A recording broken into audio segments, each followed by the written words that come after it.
Hey y'all, welcome to Project Slow Build, and we're doing another video today. This one's also going to be a little different, but not really. In the last video I showed y'all how bad this truck sounds whenever I start it up. It doesn't sound too hot really at all. Today we're going to be diving into what we think it might be. We're going to be kind of investigating the issue and seeing what all the options could be for fixing it. What we'll mainly be doing is throwing a borescope down into the cylinders, looking at the cylinders themselves, seeing if there's any contact being made from the valves. We're going to look at the motor mounts, and we're going to try to check out as much stuff as we can. But that's just going to be the gist of it for now. I'm going to have to move this car over there to where the Buick was in the last video, because it's better to work on the gravel than on the mud. So we'll go ahead and get that started, and then we'll go from there.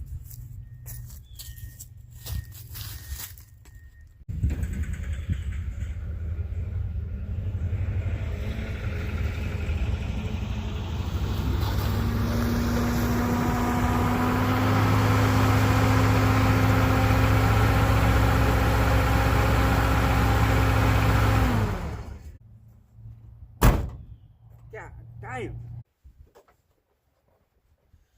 Alright guys, so here we are again underneath the hood of the D21, and what we're going to do is we're going to check the motor mounts first, check the bushings in the motor mounts, make sure they're not all ripped, which I'm sure they are, and we're going to see what the inside of the cylinder walls look like and the top of the piston head. We're going to look at all that stuff real quick. Like I said, first things first, we're going to look at the motor mounts. Alright boys, so as you can see here, the bushings are definitely soft. They're soft as hell, if I'm being honest with you. Look at that. I mean, just maybe they're just old bushings. Can't really get a good look from the top, but look at all that freaking, look at all this here stuff that's on the motor mount plate. I mean, she has been leaking oil for a long ass time. Oh my gosh. I mean, that's fresh metal right up underneath there. It looks like it ain't never been touched underneath there. No rust or nothing. Shoot. Tell you what, that's crazy. Same thing goes for this side. The last one was the passenger side. This is the driver's side. You can see where I scraped off all that freaking gunk on there. I mean, the bottom of this engine is just covered in it. I mean, it is caked to the brim. I mean, look at that. There's a leak right there coming from, looks like the crank pulley. I mean, and I already touched and was trying to get a good grip on them bushings, and they're just really soft. So I guess the next rule of order is checking to see what the transmission mount bushings and everything there looks like.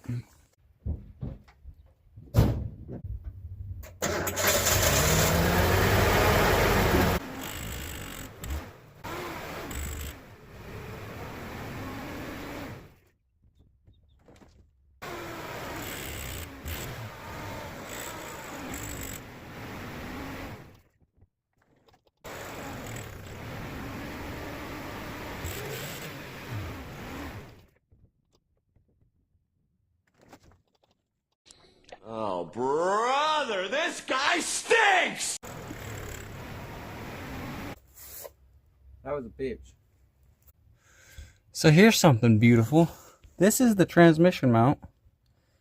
I don't know if I'm just stupid or what, but I think there's supposed to be bolts in there. Yeah, that goes right through. You're looking right into the hole where the transmission mount bolts are supposed to be. I went to put a pry bar on it. I was like, man, that looks weird. Look at this shit. Stuck it right on through. And the transmission just casually lifts up off of the fucking mount. That is insane, dude. I wonder how long the previous owner was driving around like this. I mean, that is not great at all. That could explain some noises that I'm hearing, especially whenever it's revving up. Which could mean that I don't even have to, I mean, I'm still gonna, well, you know. I'm still gonna check the spark plug holes. This is definitely a problem. I mean, that is insane. There's none in either one of them. That is just crazy, dude. What the hell? Look at that. For the master, that's where the slave cylinder sits.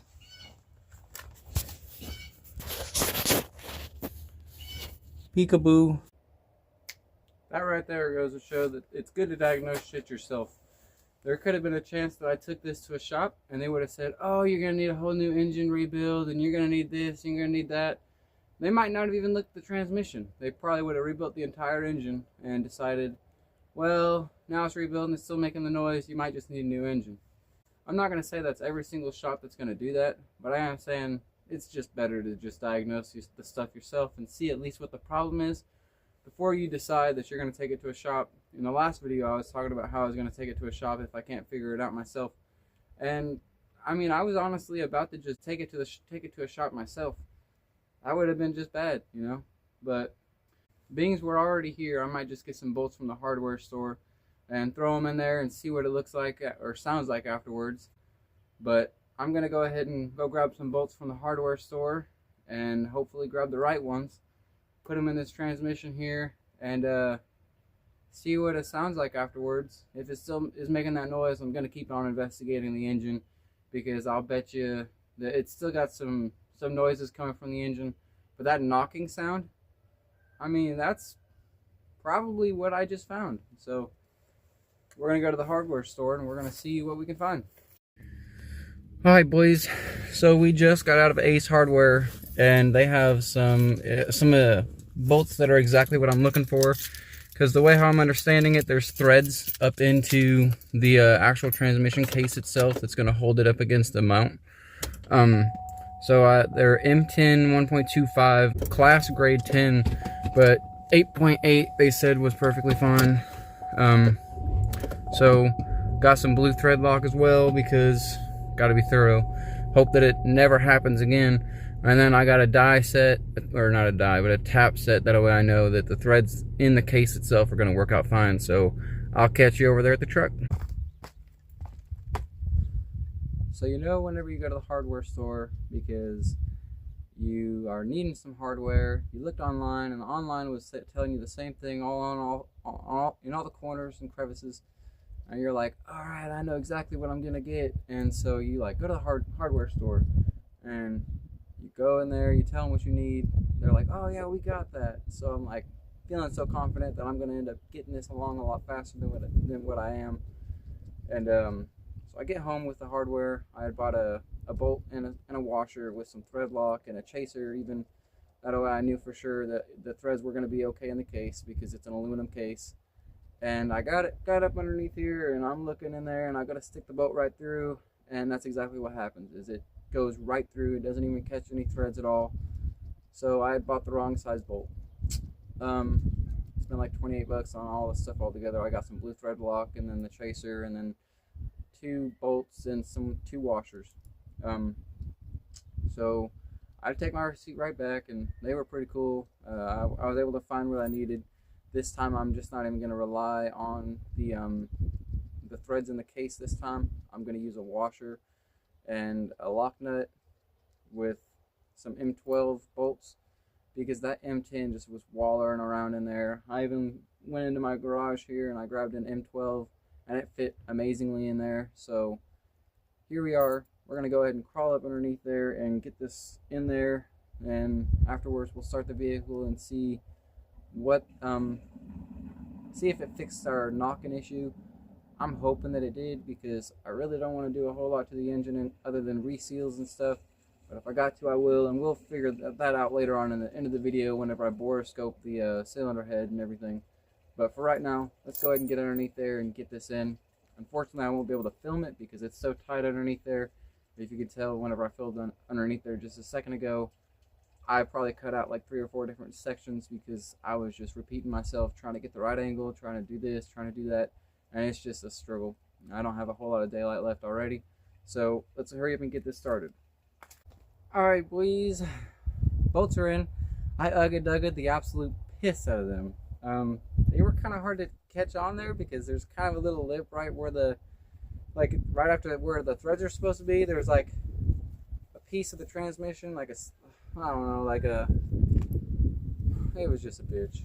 Let's start this thing up and hopefully move on a little bit faster than what we're moving on. Let's figure it out. Got to get them off this thing anyways.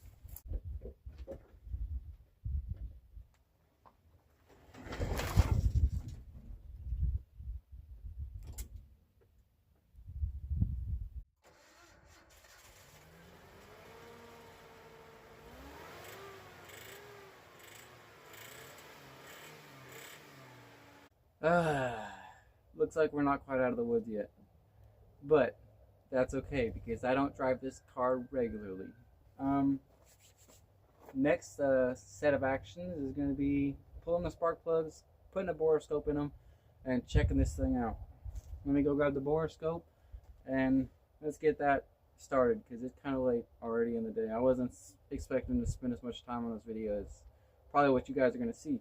I've probably been doing it for like 4 times as long at this point, but that's fine.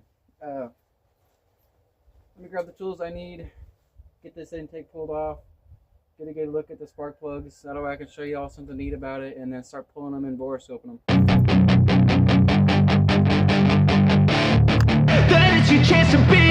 Hey kid, don't ever let them get inside your head. They'll tell you what to do in life instead of everything you know that you could get. Don't let them guide your life towards regret. I'll fight for what I love with every breath. My past is filled with things I won't forget. I use them all to push me to my best. So treat the worst of times just like a test.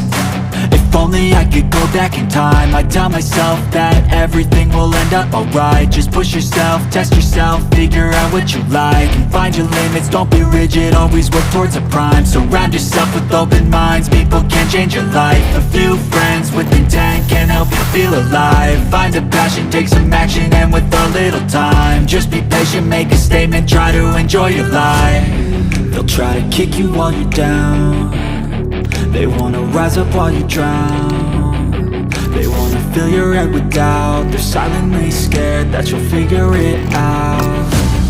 I'll make it look like I'm losing, won't bother.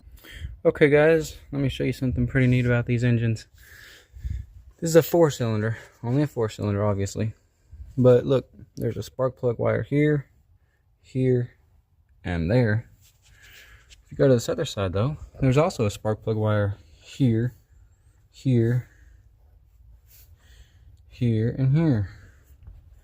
I haven't quite done enough research to know exactly why it does that. I feel like I've found it out, but I just can't remember. If you know about it, go ahead and let me know in the comments. Let me know why they did that back then.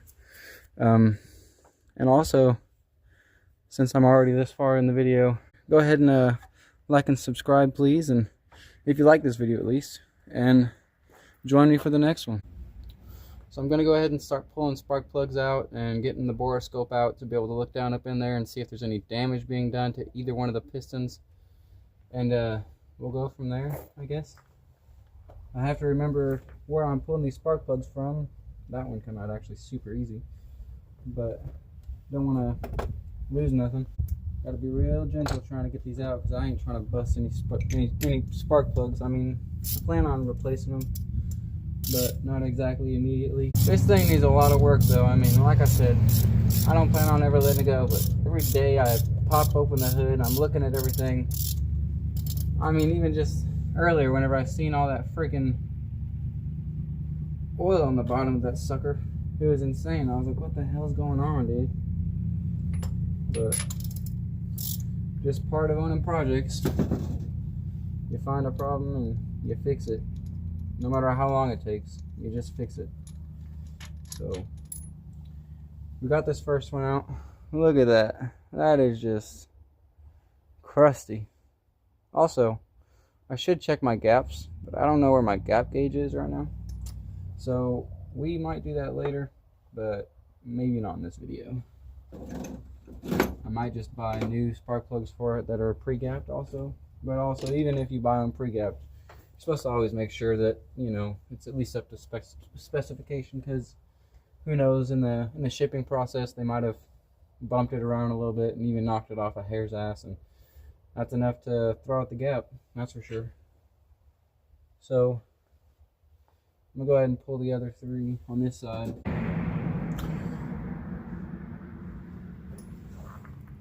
Not good. I'm all up in the way right now. Hold up. Let me give you a better angle at what I'm doing.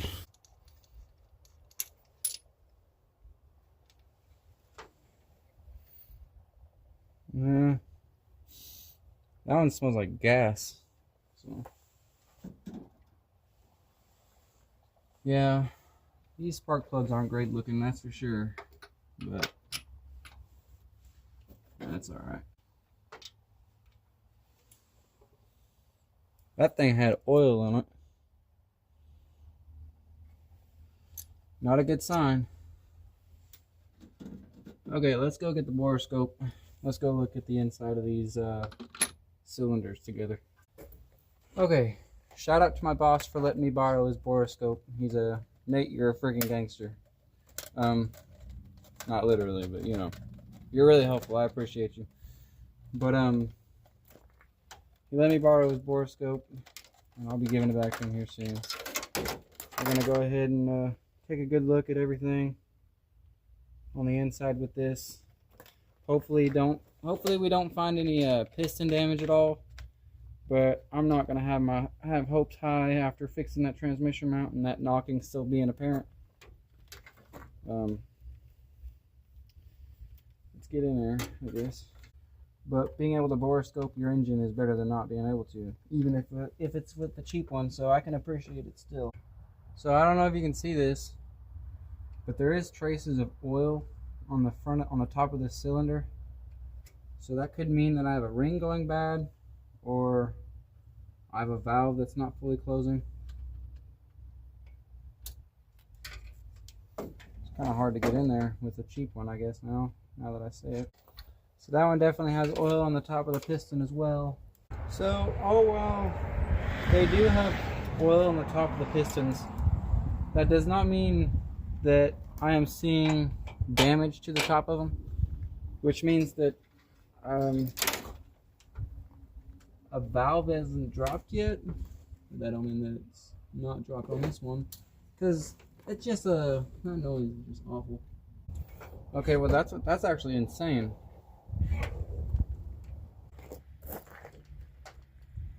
So boring out a vehicle with a cheap little borescope isn't bad, but it's hard, that's for sure. Especially with this being the first time I've ever bored a vehicle out in my life, or used a borescope on a vehicle in my life. That's better termination. But I tell you what, man, the front 3 cylinders, they have oil in them pretty bad, pretty nasty oil. But the back piston looks like it's got a brand new piston head on it, so that's kind of strange. The guy never said that he did any engine work to it other than basic maintenance like oil changes and rotates, you know, because now I'm more questioning whether or not if it's a lower end noise, which it really possibly could be now that I'm looking at it, because there's no damage on the pistons themselves from like the valves making contact at all. It doesn't seem like any, I mean, obviously there's carbon in there, but maybe bad gaps on the spark plugs or something like that. But I know for sure that this engine is not looking great. Looks like it's had work done that I wouldn't know about. Either way, if I have to tear the son of a bitch out and completely tear it down and do a complete rebuild, it's probably not worth it for this size engine or this old of an engine. Who knows what I'll do? I might put a new engine in it, maybe, because this one might just be way too far gone. I have too much work done to it. I mean, like I said, it's got 311,000 miles. This is the original engine in this truck. So 311,000 miles, I mean, I don't expect nothing from it. But I would like to keep it where it's kind of the same engine from the body. But also, if I can't, then that's fine, you know. Like I said, it don't owe me nothing. I'm going to go ahead and end this video probably going to wrap things up with the next video is probably going to be another diagnosis video. Probably going to look at the Subaru and look and see what could be causing that vibration noise, because like I said, tax returns are coming up and I need to decide which vehicle that I'm going to be working on to get it in better reliable shape. So hope y'all have a blessed day, and if you like the video, don't forget to like and subscribe. Sorry I didn't show you a whole lot of photos with the borescope because this doesn't take photos and I don't think my camera would be able to pick up what I'm looking at, but have a good day.